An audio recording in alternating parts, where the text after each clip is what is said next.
ficou com medo e começou a afundar. Então gritou: socorro, Senhor. Amém? Aleluia. Somente até aí. Vamos ver o que o Senhor vai falar conosco aqui. Interessante, amados, que o Senhor ele sempre nos surpreende em todos os momentos, basta a gente estar ligado. Essa mensagem, logo de início, o Senhor me faz entender essa mensagem, que enquanto nós estamos com foco em Cristo, enquanto nós estamos com nossa visão direcionada ao Senhor Jesus, nós temos todas as possibilidades para passar por qualquer situação adversa. Glória a Deus, aleluia. Enquanto eu estiver olhando somente para Cristo, nós temos todas as possibilidades de vencer qualquer tribulação, qualquer tribulação e qualquer dificuldade de luta. E eu aprendo desde já dentro dessa mensagem, desse texto, dentro desse contexto todo bíblico, que quando nós tiramos a nossa visão de Cristo, nós começamos a padecer e nos afundar em qualquer situação também. Ou seja, a nossa vitória, ou seja, o nosso socorro, o nosso escape, ele vem enquanto nós estiver com nossa visão em Cristo. Glória a Deus. Às vezes alguém pode perguntar: mas por que você fala isso? Se a gente pegar nesse texto, a gente vai observar isso, mas na frente a gente vai estar falando. Mas só para a gente entender o que nós estamos vendo, você pode manter a tua Bíblia aberta no livro de Mateus 14, para você entender melhor o que o Senhor vai falar conosco através dessa palavra. Glória a Deus. Interessante que nessa passagem, antes desse acontecimento, a Bíblia diz que Jesus já tinha curado enfermos, Jesus já tinha libertado pessoas, Jesus já tinha sustentado multidão, Jesus tinha feito um dos maiores milagres, que foi a multiplicação dos pães, para sustentar uma multidão de homens, mulheres e crianças.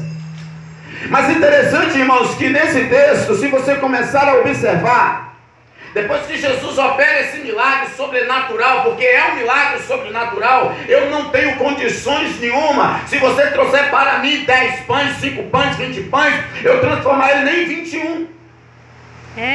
Eu não tenho condição nenhuma de pegar 5 peixes e transformar ele em 5.000 peixes. Eu não tenho essa condição. Somente o Criador tem. Então é um milagre sobrenatural. Então quando Jesus operou esse milagre, olha que interessante. Interessante que naquele momento aquele povo começa a ter realmente Jesus como Filho de Deus. E eles começam a querer pegar Jesus pelas mãos e começar a apresentar dentro da cidade, apresentar para o povo de Israel como ele sendo o verdadeiro rei de Israel. Glória a Deus. O desejo daquele povo, depois que Jesus opera esse milagre, era de chegar e sair apresentando: olha, esse homem aqui é verdadeiramente o Cristo, esse homem aqui é o verdadeiro rei de Israel. Vocês têm que prestar reverência a ele, vocês têm que se curvar a ele, porque ele é o Messias enviado de Deus, ele é o verdadeiro rei de Israel. Glória a Deus, aleluia. Mas não era chegado o tempo, ainda não era chegado ao tempo. Tudo de Deus para dar certo tem que ser no tempo dele, não no meu. Até o milagre de Deus na sua vida tem que ser no tempo de Deus e não no seu. Toda fruta que nasce, toda fruta que amadurece fora do tempo não tem sabor. Mas tudo aquilo que acontece no tempo de Deus dá certo. Eles queriam apresentar Jesus para o israelita, para o povo de Israel, como se ele já fosse o rei, mas não era a hora, não era o momento. Se aquilo acontece, Jesus amava aquele povo, Jesus se preocupava com aquela multidão, Jesus estava preocupado com os homens, Jesus estava preocupado com os moços, Jesus estava preocupado com as mulheres, Jesus estava preocupado com as moças, Jesus estava preocupado com os jovens, Jesus estava preocupado com os adolescentes que ali estavam, Jesus estava preocupado com as crianças que ali estavam. Por quê? Porque se aquela multidão começa a sair pela cidade gritando: esse é o rei, esse é o verdadeiro rei de Israel, Jesus sabia que, meu irmão, infalivelmente os soldados romanos iriam pegar aquela multidão, massacrar aquela multidão, matar as mulheres, matar os homens, matar as crianças. Por quê? Porque eles não aceitavam Cristo como rei. Jesus sabia que se aquilo acontecesse, se propagasse ele como rei, aquela toda a multidão morreria pelos exércitos exército romano. Os irmãos estão entendendo essa palavra? Amém, Jesus. Jesus não permitiu que isso acontecesse por amor. Por amor à sua alma, por amor a mim. Jesus é capaz de qualquer coisa. Ele só não vai deixar a tua alma perecer. É, Deus. Quando Jesus começou a perceber, queridos, que aquilo já estava ficando incontrolavelmente difícil para se manter uma ordem, porque o alvoroço era muito grande, eles começaram a ver que verdadeiramente Jesus era o Cristo. E a multidão começou a falar: não, nós precisamos propagar Jesus como rei. Nós precisamos propagar Jesus como nosso rei. Nós não vamos ficar aqui esperando um outro rei, porque esse é verdadeiramente o rei que Deus tinha que enviar. E Jesus viu que o povo estava incontrolado. E Jesus falou: olha, meus discípulos, faz o seguinte: vocês vão entrar no barco agora e vai atravessar esse lago para o outro lado. Vocês entram no barco agora. Foi uma ordenança. A Bíblia diz que foi uma ordenança. Uma ordenância. O Senhor obrigou, o Senhor ordenou, e os discípulos entraram. Você está entendendo? Quando o Senhor fala, nós temos que acatar a sua ordem. Quando o Senhor fala, Ele sabe o que está falando. Quando o Senhor faz, Ele sabe o que está fazendo. Nós temos que ser ouvinte da palavra e obediência a Ele. A Bíblia diz que o discípulo entra no barco e começa a atravessar. E Jesus dispersa a multidão e vai para o monte orar. Foi a forma que Jesus achou daquele povo não ser mortos pelos soldados romanos. Porque não eles iam sair propagando Jesus como rei. Olha que amor. Interessante que a Bíblia diz que Jesus estava no monte orando, enquanto os discípulos navegavam com seu barco. Foi falado sobre barco no louvor. Eu estava em dúvida da mensagem. O Senhor falou: Senhor, eu vou confirmar para você que é essa mensagem que eu quero que tu pregue hoje. Eu vou usar minha cela, ela vai cantar no louvor que vai falar sobre mar, que vai cantar sobre barco. Eu falei: então eu quero ver. Eita glória! Mas é assim que Deus faz. É assim que o Senhor faz. Senhor, eu gosto de ver o teu milagre. Eu gosto de ver quando o Senhor prova o teu servo. Eu gosto de ver um milagre sobrenatural acontecer. Porque escrito está: Senhor, se não tiver milagre e prodígio, o teu povo não vai crer. Glória a Deus. É necessário um milagre. É, Jeová. Interessante que Jesus lá no monte orando, glorificando ao Pai, dando glória ao Pai, dando graças ao Pai, dando toda a honra ao Pai. Porque até então toda a honra era só do Pai, toda a glória era só do Pai. Até o Filho, quando clamava ao Pai, clamava dando ordem, dando louvores e adoração ao Pai. Interessante que naquele momento, passado algumas horas, Jesus orando, Jesus lá com tua visão espiritual, ele olha. Dá uma impressão que Jesus viu, né? Mas Jesus, ele também é onisciente, irmãos, onipresente. É, Deus. Ele está em todo Fala, lugar. Senhor. Ele vê que os teus discípulos estavam sofrendo. Já de madrugada, entre as 3 da madrugada e as 6 horas da manhã, tudo escuro.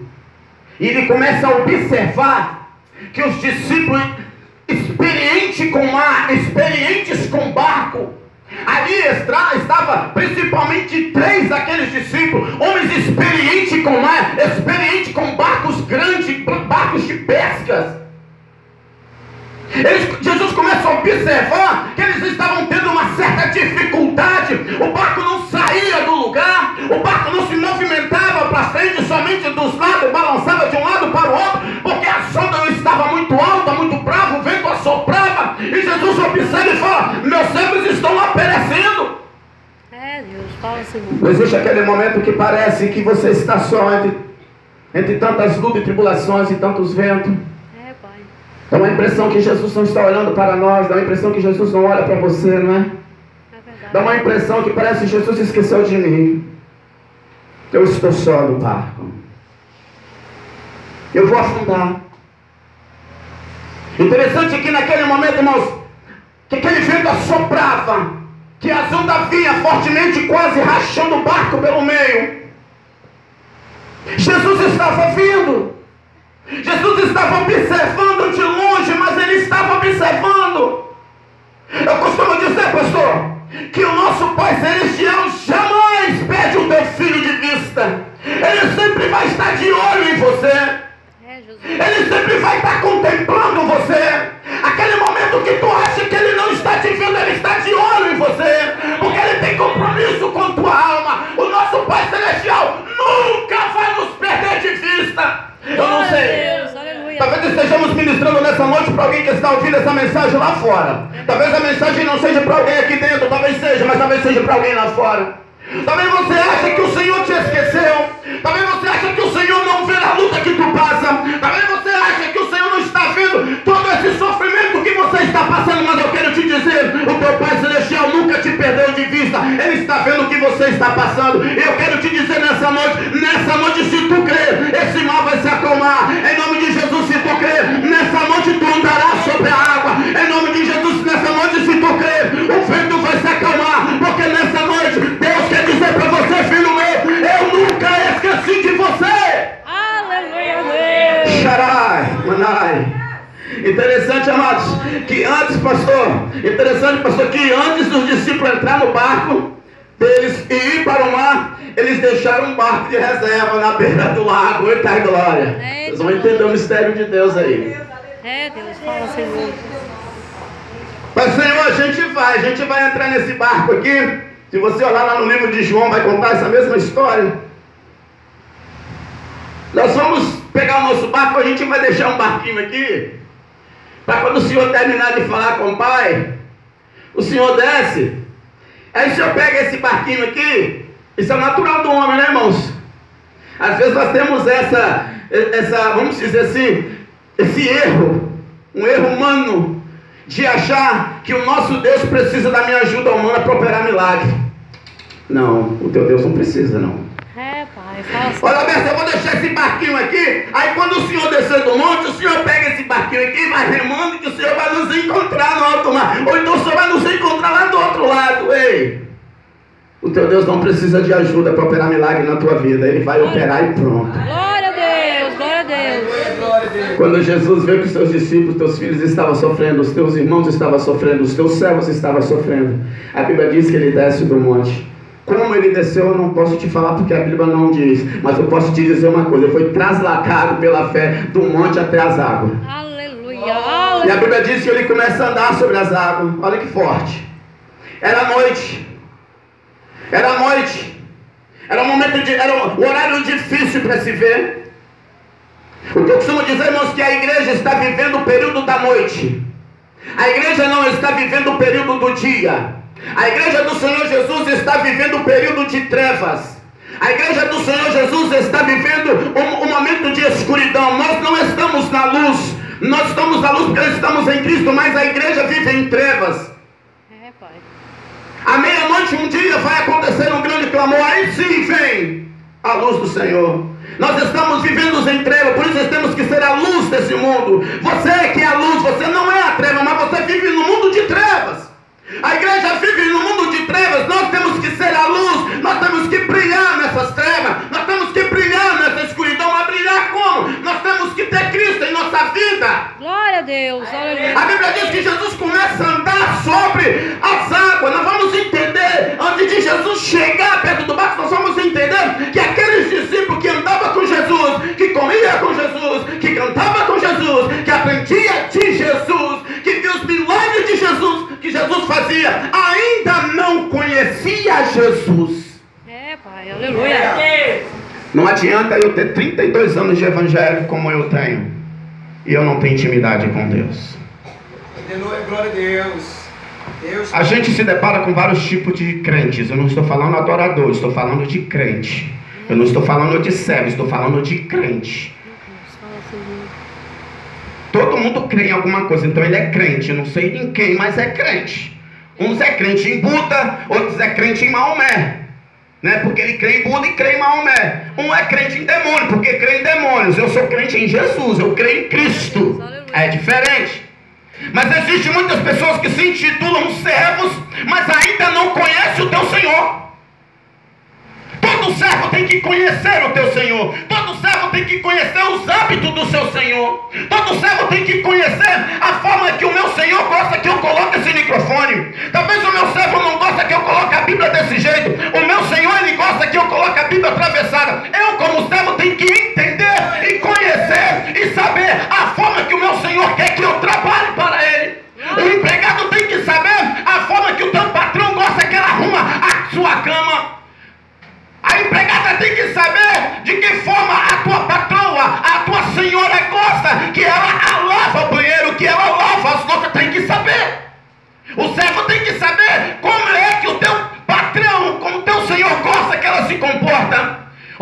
vivemos em um mundo de um evangelho corrupto, onde aquele que se diz servo não sabe como o seu Senhor é. É, Jeová. Os discípulos andavam com Jesus, mas ainda não conheciam Jesus. Fala, Senhor. Não tinha intimidade com o Senhor. Todos podem dar glória a Deus? Glória a Jesus. Aleluia, Pai. Vai falando, Senhor. Interessante que não basta ser crente. Glória, Pai. Tem que ser servo fiel. Não basta ser crente. Tem que conhecer o seu Senhor. Não basta pregar bonito, cantar bonito. Tem que conhecer e obedecer o teu Senhor. É verdade, Jesus. A Bíblia diz que Jesus, quando ele vê aquela tempestade, vê os teus discípulos quase naufragando, ele começa a andar por cima do mar. Aí vem a prova que os discípulos ainda não conheciam Jesus. Interessante que a Bíblia vai nos relatar, amados, que quando Jesus chega perto do barco, Jesus não entra dentro do barco. Ministrei essa palavra ontem. E o Senhor me deu essa palavra dessa forma hoje. Que Jesus ele não entra no barco. A Bíblia fala que Jesus passa por eles. Às vezes, irmãos, o Senhor vem com uma bênção para o nosso lado e por nós não conhecer Jesus, só deixa ele passar e nós perdemos a nossa bênção. Sabe por quê? Porque nós somos servos fiéis. Porque não clamamos. Porque esquecemos de clamar. Interessante que quando Jesus passa, eles sentem o quê? Medo. Pavor. Porque eles não reconhecem Jesus. Quantas vezes o Senhor se apresenta para nós e às vezes nós deixamos ele passar porque nós não temos intimidade com ele, então nós não conhecemos. Eu só posso conhecer o meu amigo se eu tiver uma boa intimidade com o meu amigo. Eu só sei os costumes do meu amigo se eu tiver uma intimidade com o meu amigo.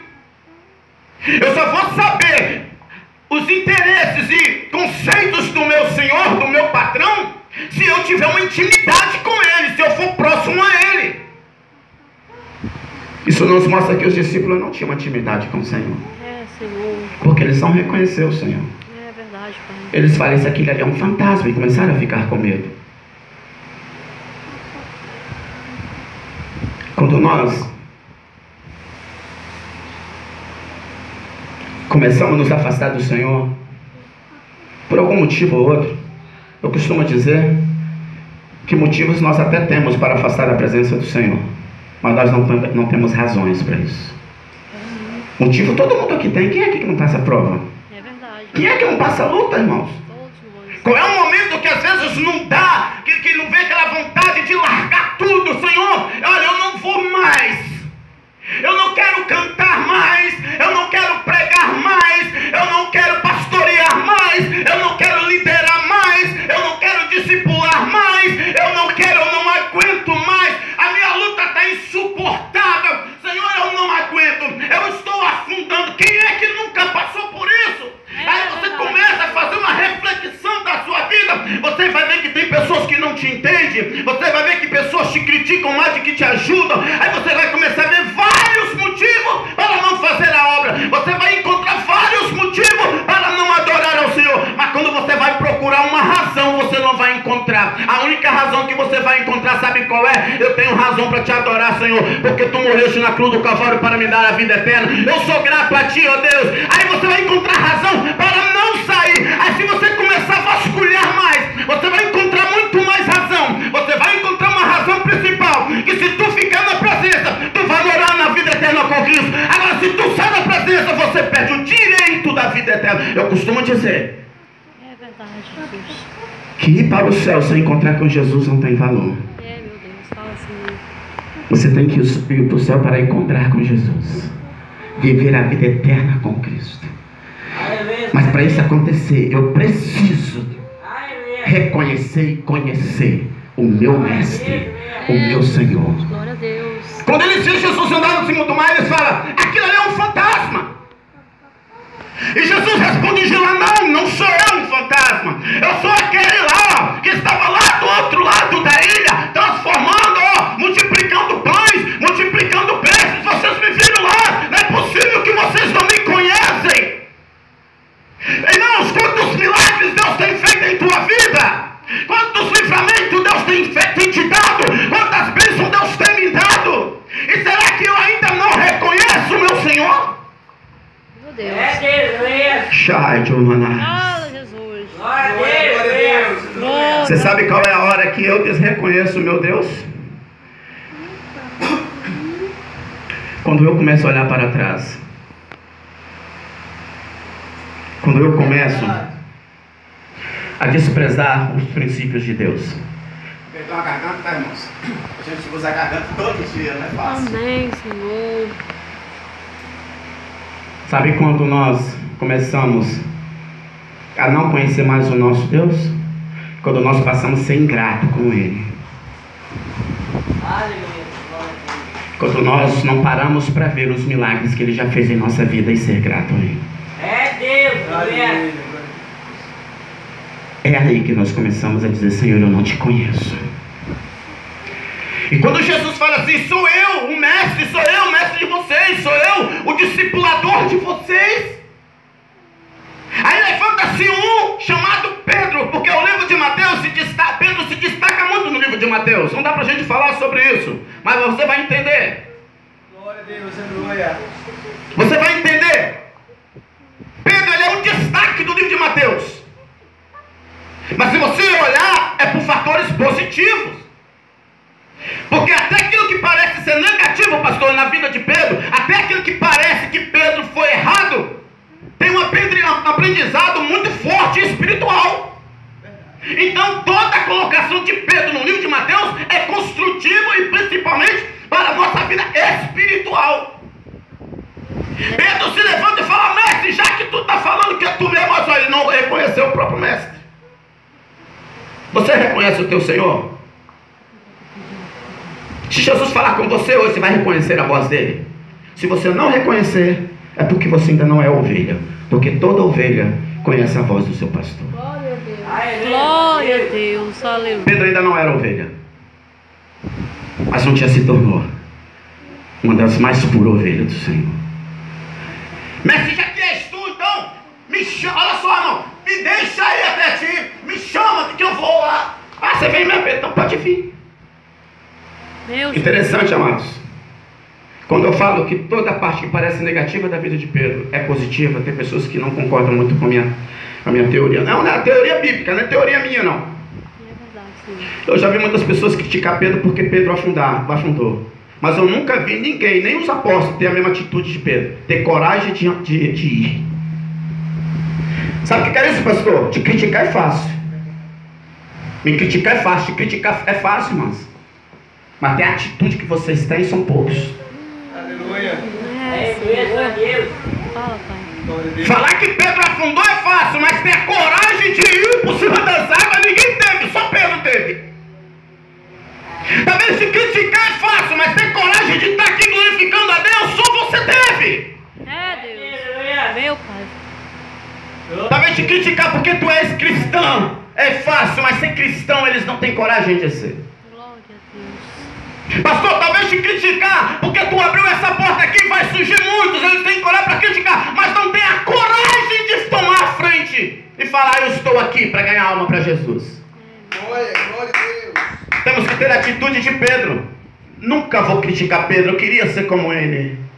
Gosto de me sentir identificado como Pedro, mesmo na rebeldia, porque na rebeldia a gente também aprende. Quando a gente é rebelde com o Senhor, a gente aprende, porque Ele aperta. E a gente fala: não posso fazer isso mais, porque o negócio é apertado. É Glória a verdade, Deus, Senhor. aleluia. Interessante que Pedro sai do barco e começa a andar.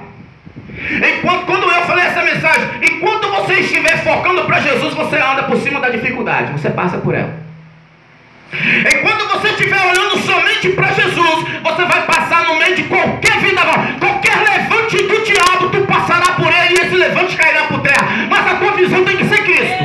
Se você começar a olhar para a direita, começar a olhar para a esquerda, olhar para trás, olhar para o que o irmão fala de você, olhar para o que o defeito do pastor, o defeito do irmão, você vai começar a afundar igual Pedro. Eu quero te dizer em nome de Jesus: olha para Cristo que tu não vai afundar. Olha para Jesus. Às vezes nós temos a mania, Marcos, de ouvir toda a conversinha que o diabo joga no nosso ouvido. Seta maligna. Como o diabo trabalha nessa área. Aí a gente vai dar ouvido e perde a visão. É interessante que no normal, toda pessoa cega, ele é muito bom no sentido aditivo. Mas no mundo espiritual não. No mundo espiritual, a seta do diabo ela é lançada no ouvido, vem para a mente, da mente para o coração. Do coração você vem e faz. Só que quando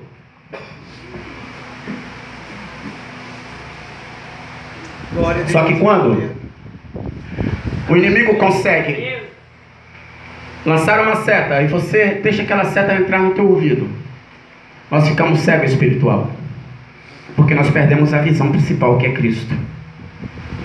Enquanto Pedro estava olhando para Jesus, o que acontecia com Pedro, igreja?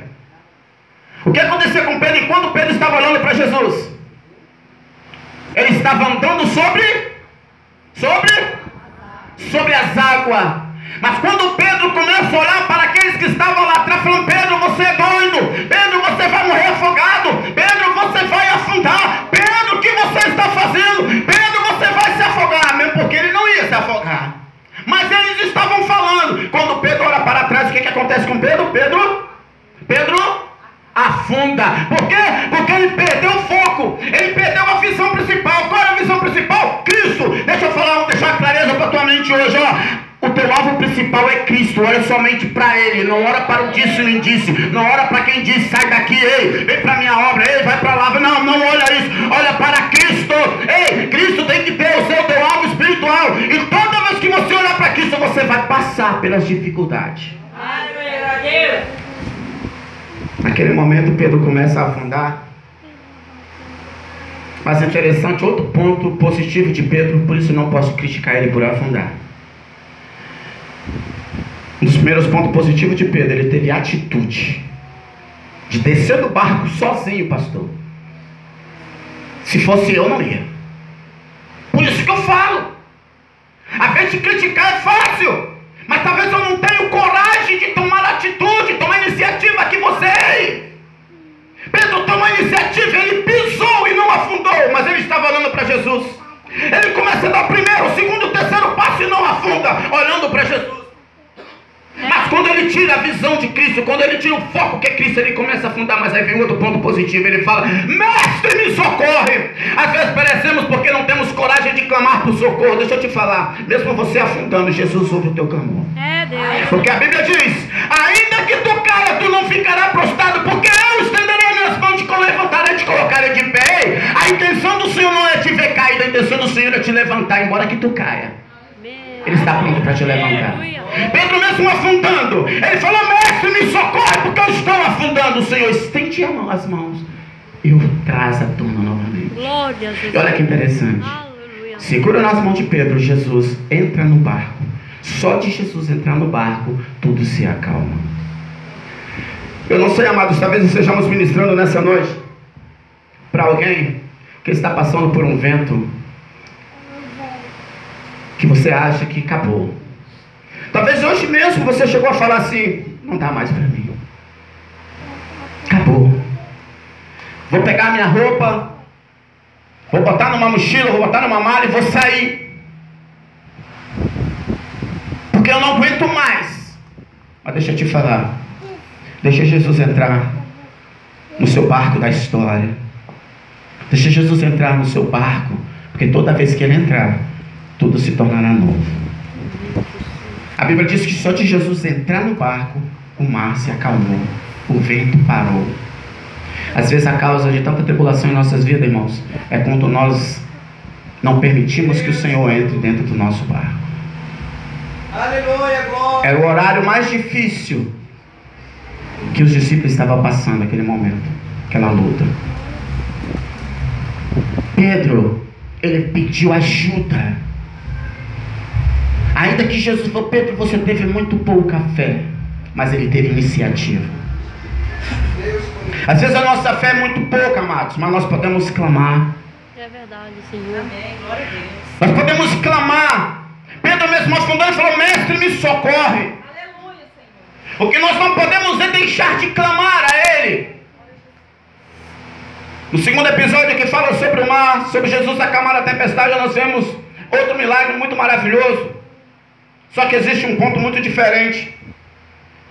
Que nesse segundo ponto, sobre o milagre no mar, quando Jesus acalma a tempestade, ali você vai ver que Jesus primeiro faz o milagre.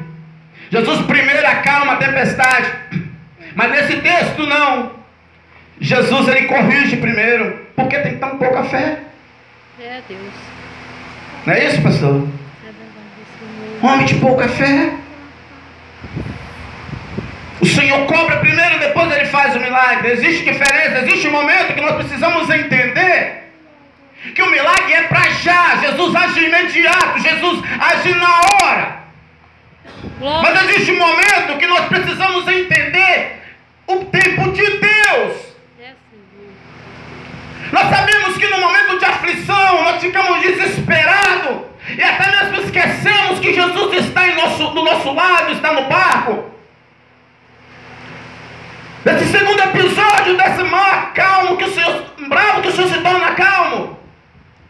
Jesus estava no barco, mas porém ele estava ali descansando, porque como homem também ele cansava. Ele precisava descansar a tua mente, ele precisava descansar o teu corpo físico. Oh, Deus. Ele estava deitado enquanto as ondas vinham, o vento assoprava, o discípulo desesperado, esperando o milagre. E de repente alguém chama Jesus e diz: mestre, será que o Senhor não está vendo que estamos perecendo? Quantas vezes, irmãos? Talvez nós estamos ministrando para alguém hoje que já tem um ano que você ora pedindo ao Senhor um milagre e esse milagre não chegou. Meu Jesus, é verdade. Talvez nós estamos ministrando para alguém que já tem 5 anos que você ora por um propósito só e esse propósito ainda não aconteceu, esse milagre ainda não aconteceu na tua vida. Talvez estejamos ministrando para alguém que já tem 10 anos que você ora pedindo a Deus um resultado positivo e ele não vem. E você está desesperado como aqueles discípulos no parque, a ponto de falar: mestre, será que o Senhor não me ouve? Será que o Senhor não responde a minha oração? Será que o Senhor não está vendo que eu estou sofrendo, que eu estou perecendo? Manai. Mas nós precisamos entender que cada milagre tem o seu tempo e o tempo tem que ser de Deus e não o meu. Glória a Deus. Aleluia. Marta e Maria estavam desesperadas com a doença do teu irmão. E quando Jesus chega, eles falam: agora não adianta o Senhor vir mais. Sabe por quê?